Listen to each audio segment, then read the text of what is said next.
আমাদের মহাবিশ্বের সবচেয়ে বিস্ময়কর বিষয় হচ্ছে মহাবিশ্বের সাইজ বা আকার।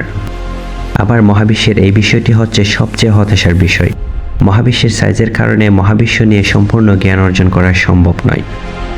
তাছাড়া আমাদের আজ পর্যন্ত আবিষ্কৃত গ্রহ যেখানে মানুষের বাস করার কিছুটা উপযোগিতা রয়েছে তা আমাদের পৃথিবী থেকে মিলিয়ন বিলিয়ন লাইট ইয়ার্স দূরে অবস্থিত, যেখানে যেতে আমাদের সময় লাগবে বিলিয়ন বিলিয়ন বছর, যা আসলে বাস্তবে কখনোই সম্ভব নয়।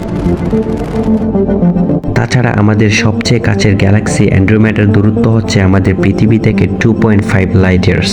এখন আমরা যদি অ্যান্ড্রোমেডাতে যাওয়ার জন্য স্পেসক্রাফট ব্যবহার করি, যার সাধারণত স্পিড হচ্ছে 28,000 কিলোমিটার প্রতি ঘন্টা, তাহলে আমাদের অ্যান্ড্রোমেডাতে পৌঁছাতে সময় লাগবে 94.5 বিলিয়ন বছর, যা কখনোই সম্ভব নয়। শুধু তাই নয়, যদি আমরা কোনোভাবে এমন প্রযুক্তি বানাতে পারি যা দিয়ে আমরা আলোর গতিতে ট্রাভেল করতে পারবো, তবুও আমাদের অ্যান্ড্রোমেডাতে পৌঁছাতে সময় লাগবে 2.5 মিলিয়ন বছর। এই ব্যাপারটি আসলে আমাদের খুবই নিরাশ করে। যদি আমরা এই গ্রহ উপগ্রহতে পৌঁছাতেই না পারি, তাহলে এই গ্রহ উপগ্রহ আবিষ্কার করে আমাদের কী লাভ? এখন যদি আমরা এমন কোনো শর্টকাট রাস্তা বানাতে পারি যেটা দিয়ে আমরা এই মিলিয়ন বিলিয়ন বছরের রাস্তাকে মাত্র কয়েক মাসের রাস্তায় পরিণত করতে পারবো, তাহলে খুবই মজার একটি বিষয় ইনভেন্ট হবে।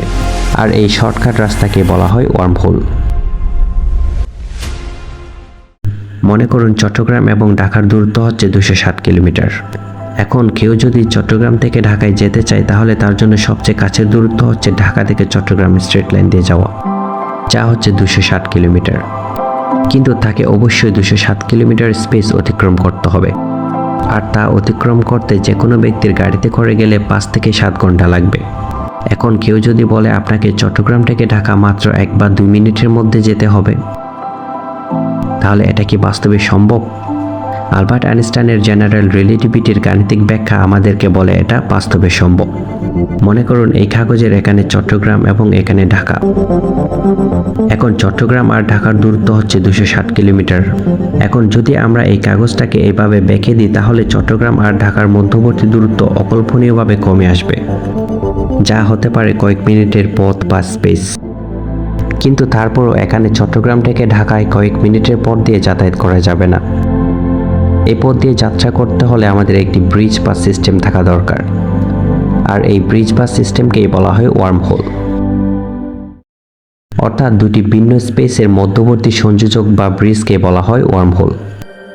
এখানে একটি কথা বলে রাখা ভালো যে আমরা ওয়ার্মহোলের যে চিত্রটি দেখছি এটি হচ্ছে 2 ডিমেনশনাল, কিন্তু আসলে ওয়ার্মহোল হচ্ছে একটি 4 ডিমেনশনাল থিং, যা আমাদের পক্ষে বাস্তবে কল্পনা করা সম্ভব নয়, কারণ আমাদের মহাবিশ্ব হচ্ছে 3 ডিমেনশনাল।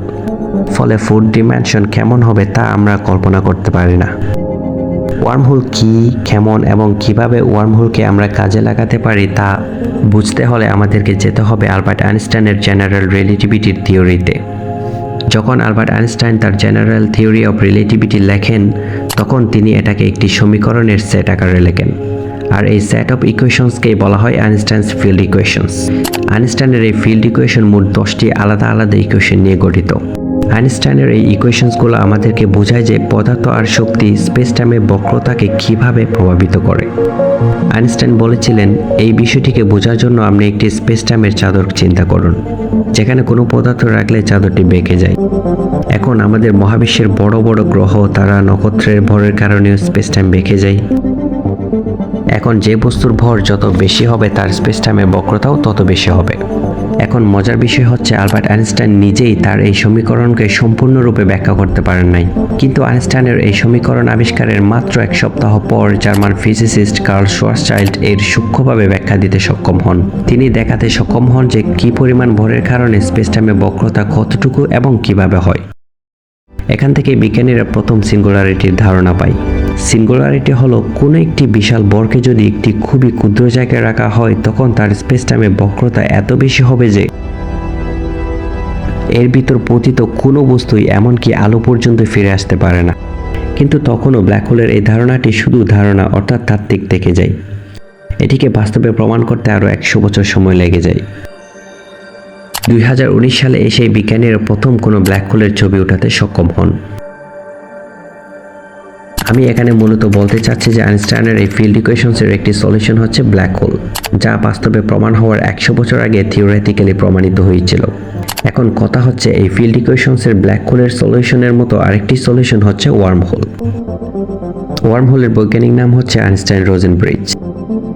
1935 সালে আলবার্ট আইনস্টাইন এবং তার সহকারী নেথেন রোজেন মিলে এই ওয়ার্ম হোল সলিউশনটি বের করায় এটার নাম দেওয়া হয় Einstein Rosen bridge. Wormhole ব্যাপারটি বোঝা আসলে খুবই সহজ।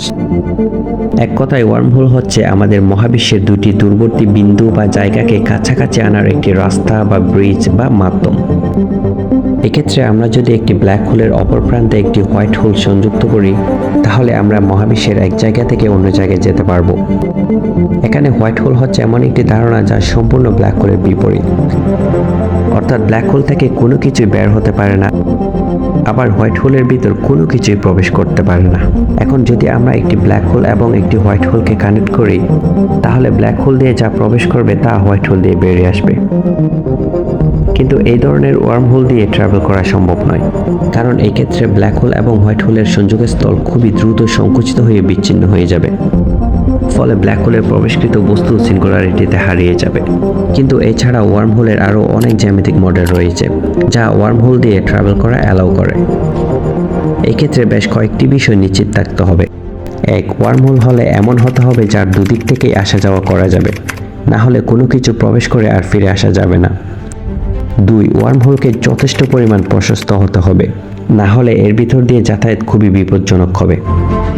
3, ওয়ার্ম হোলকে স্টেবল হতে হবে, অর্থাৎ ওয়ার্ম হোল দিয়ে যাওয়ার পর যদি ওয়ার্ম হোল ভ্যানিশ হয়ে যায় কিংবা ওয়ার্ম হোল তার আকার আকৃতি পরিবর্তন করতে থাকে, তাহলে ওয়ার্ম হোল দিয়ে ট্রাভেল করা সম্ভব নয়। এই ক্ষেত্রে ওয়ার্ম হোলের ভিতর প্রবেশকৃত বস্তুই ভিতরেই আটকে যাবে।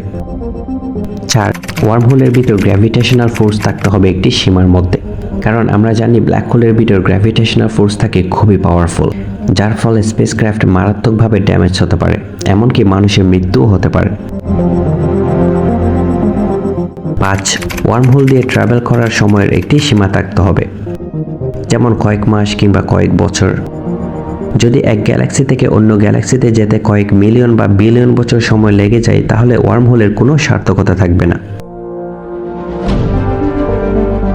সবশেষে বলতে চাই যে যদি আমরা ওয়ার্ম হোল তৈরি করতেও না পারি, তার মানে এই নয় যে ভবিষ্যতে আমরা আলোর বেগের চেয়ে বেশি বেগে ট্রাভেল করতে পারবো না।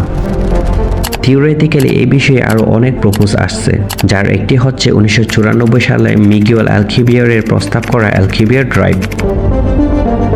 এই প্রস্তাবের মতে এমন একটি স্পেসক্রাফট থাকবে যা দিয়ে আলোর বেগের চেয়ে বেশি বেগে ট্রাভেল করা যাবে। কিন্তু কিভাবে? এটি তার সামনের স্পেস টাইমকে সংকুচিত করবে এবং পিছনের স্পেস টাইমকে প্রসারিত করে আলোর বেগের চেয়ে বেশি বেগে ট্রাভেল করবে। এখন মজার বিষয় হচ্ছে আলখিবিয়ার ড্রাইভ থিওরিটাও হচ্ছে আলবার্ট আইনস্টাইনের ফিল্ড ইকুয়েশনসের একটি সলিউশন। আর খুবই ইন্টারেস্টিং বিষয় হচ্ছে আইনস্টাইনের এই ফিল্ড ইকুয়েশনস বিজ্ঞানের কয়টি জটিল বিষয়ের সমাধান দেয় তা নির্দিষ্ট করে কেউ বলতে পারে না।